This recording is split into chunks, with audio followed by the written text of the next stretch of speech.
Welcome to Truth from New Thought, the podcast that dares to ask not just what we know, but how we came to know it. It's Wednesday, 3 a.m. here in Thailand, the hour we meet at the quietest edge of the week, where thoughts can breathe and truth can speak before noise wakes up the world again. Today, we enter a field that almost everyone claims to know, yet almost no one truly understands: love. Not the sentimental kind that melts into romance, not the transactional kind that shows up on dating apps, but love as a subject, one that can be studied, practiced, and realized through awareness. This is the kind of love that has the power to dismantle illusions, and in doing so, help us become more fully human, and perhaps less predictable to the systems that seek to automate our desires.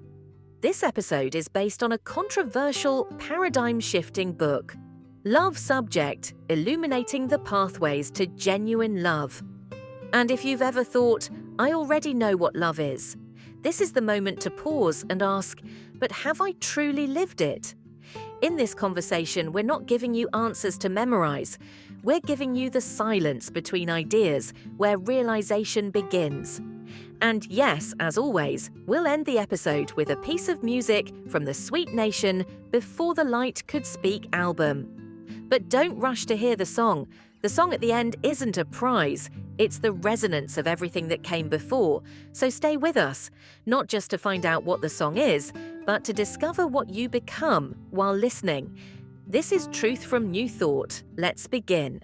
Love, we think we understand it. But what if the most fundamental force in human existence has been completely misunderstood? Today, we're exploring a radical new framework that claims to decode love as a scientific subject, not just an emotion. You know what fascinates me about this perspective? The idea that by treating love as purely emotional, we might be missing its deeper mechanisms and impacts on everything from decision-making to artificial intelligence. Well, that's exactly what makes this book so controversial. It's challenging our entire cultural narrative about love being this mystical, purely emotional experience. The author argues that love can be studied systematically, just like any other subject. So how does this scientific approach actually work in practice? Because I can already hear people saying, you can't reduce love to a formula. That's the thing. It's not about reducing love, it's about expanding our understanding of it. The book presents love as this intricate system that affects everything from our daily choices to how we build families and communities. Think of it like gravity. Just because we can study and understand it doesn't make it any less powerful or amazing. You know what really stands out to me? The way readers are responding to this approach. We've got this fascinating divide between those who find it revolutionary and others who completely reject it. Right, and that divide itself tells us something important. There's this quote from the book that really hits home. If what you read feels obvious, ask not whether the book is empty. Ask whether you have truly lived what you believe you know. That's exactly what makes this so challenging for people. It's forcing them to confront the gap between what they think they know about love and how they actually live it. And you know what's really interesting?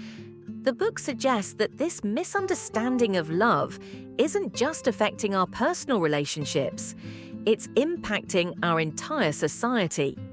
The author makes this fascinating connection between our comprehension of love and our ability to navigate future challenges, including the development of AI. Well, that's a connection I definitely didn't expect. How does the author link love to artificial intelligence?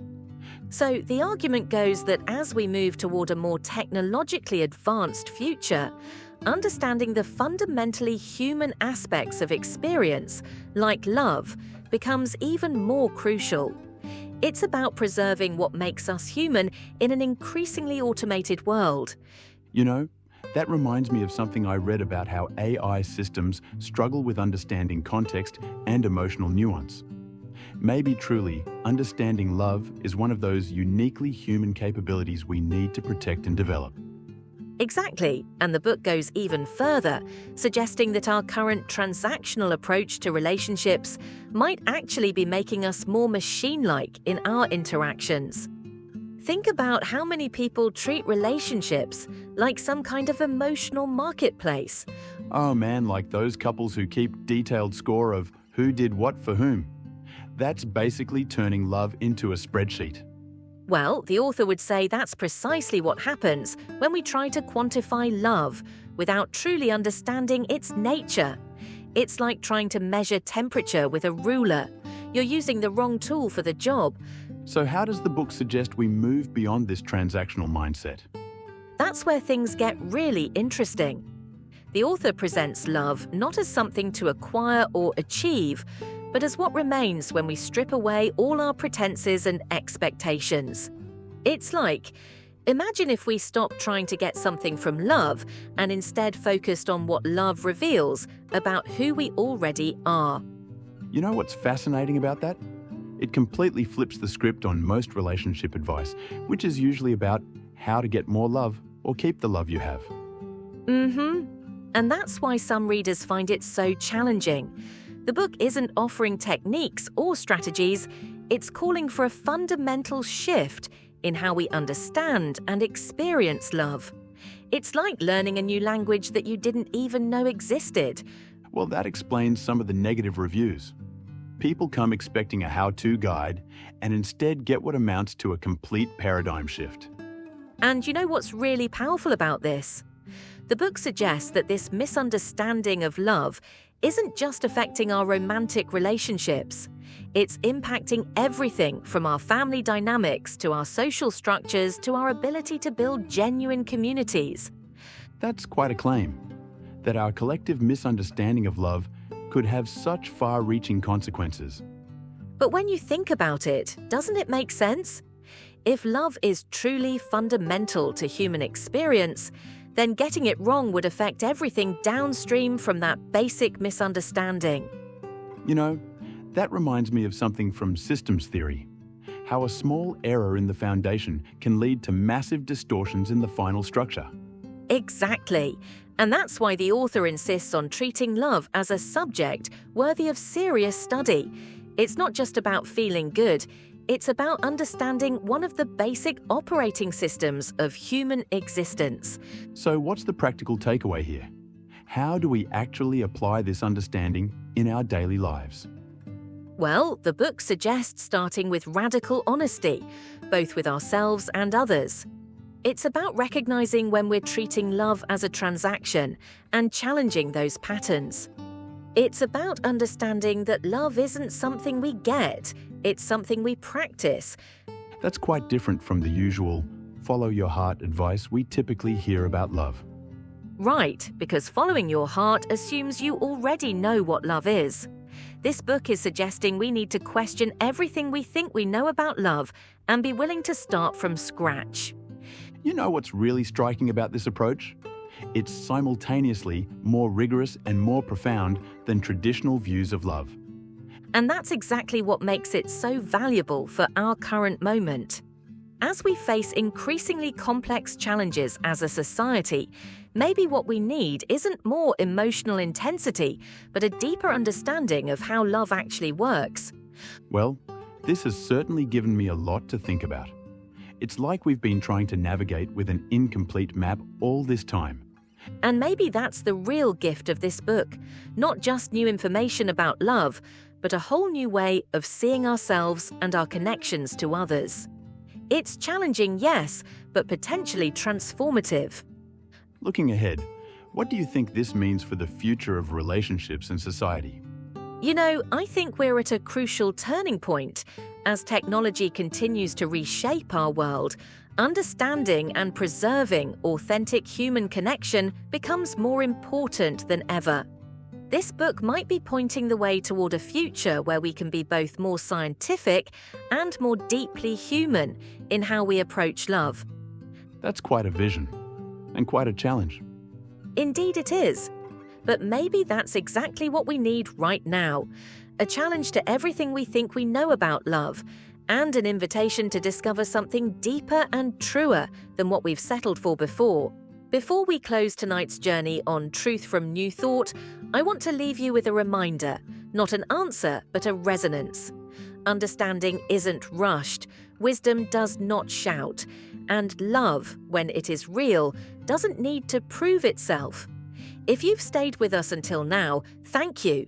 Not just for listening, but for listening with depth, with the part of you that still dares to feel when the world asks you to move on.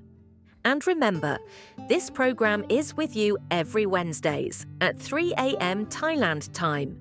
It exists not to fill you, but to make space for new questions, new observations, and new integrity. All books by Ekarak Chandon, including Love Subject and The Last Equation of Elias Voltaire, are now available in audiobook format on Amazon. You don't just read them, you walk with them. And now, before we let silence carry us into the next breath, we leave you with a sound born not of volume, but of vibration. This is Movement 2, Eternal Genesis, the Echo of Creation. You are not noise nor decree, you are the birth of subtlety, the echo that no voice made, but everything in silence gave. Let this echo not just reach you, but unfold you. Until next time, take care of your thoughts and let them take care of you.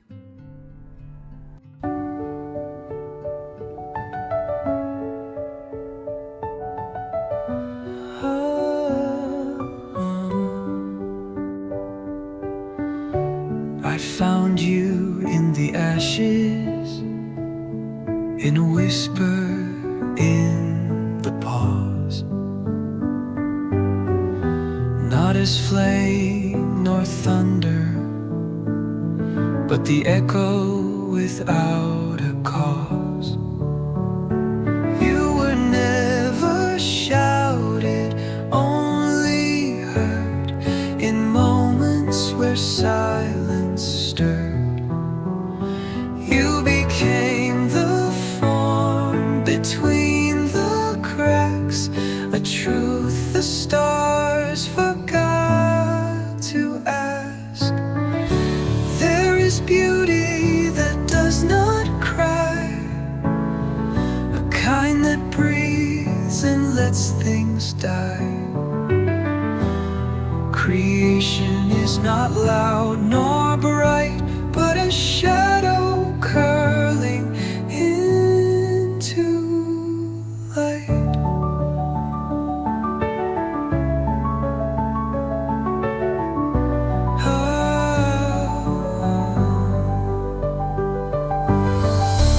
There is beauty that does not cry, a kind that breathes and lets things die. Creation is not loud nor bright, but a shadow